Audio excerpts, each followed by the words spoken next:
Les institucions i organismes públics es deuen a Catalunya i als catalans.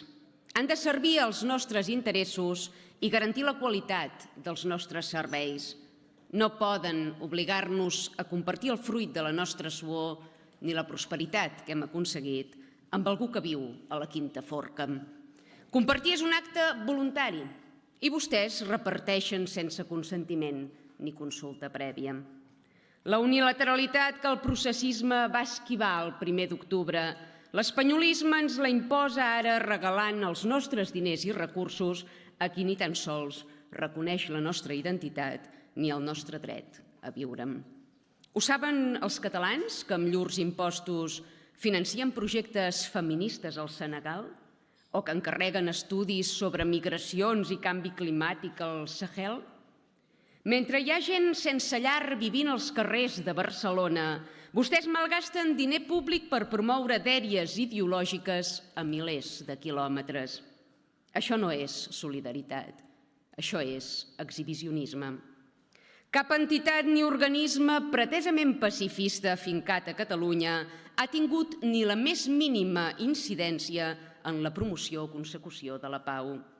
No s'ha participat eficaçment ni proactivament en la resolució de cap conflicte, ni tan sols en el que hem patit els darrers anys a casa nostra i que van viralitzar els piolins a cops de porra.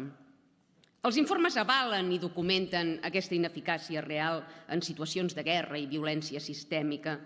Podem dir sense espifiar-la que darrere de la majoria d'aquests organismes no hi ha bones intencions, sinó quantitats ingents d'interessos i cadires.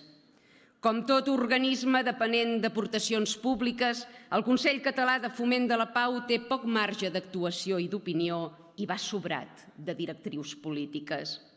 Això els fa adoptar posicions excessivament idealistes i utòpiques, allunyades de la realitat complexa que, mal que ens pesi, sempre acaba imposant-se. Per fomentar la pau no cal abocar recursos enlloc. Cal retirar les aportacions a associacions islàmiques que promouen valors antioccidentals i que qüestionen democràcies sòlides. Deixin de subvencionar el terrorisme islàmic de Hamas via UNRWA. En comptes de fer lleis per castigar-me a mi de cara a la paret, legislin perquè el vel islàmic misògin i fonamentalista no pugui seure dins aquesta cambra. Per quina pau lluiten vostès? Per la dels cementiris? Per la del pensament únic? Juguen a fer-se els pacifistes mentre deixen entrar qui vol decapitar-nos? Mala peça, el teler.